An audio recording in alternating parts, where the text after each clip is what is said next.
అగ్రిగోల్డ్ భూమి కొనుగోలు కేసులో నిందితుడు జోగి రాజీవ్ను కస్టడీకి కోరుతూ ఏసీబీ అధికారులు పిటిషన్ దాఖలు చేశారు.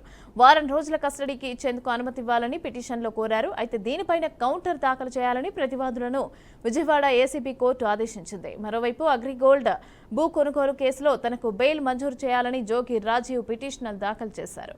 అయితే కౌంటర్ దాఖలు చేయాలని ఏసీబీ అధికారులను న్యాయస్థానం ఆదేశించింది. ఇక పిటిషన్లపైన న్యాయస్థానం శుక్రవారం విచారణ జరపనుంది. ప్రస్తుతం జోగి రాజీవ్ విజయవాడ జైల్లో రిమాండ్ ఖైదీగా ఉన్నారు.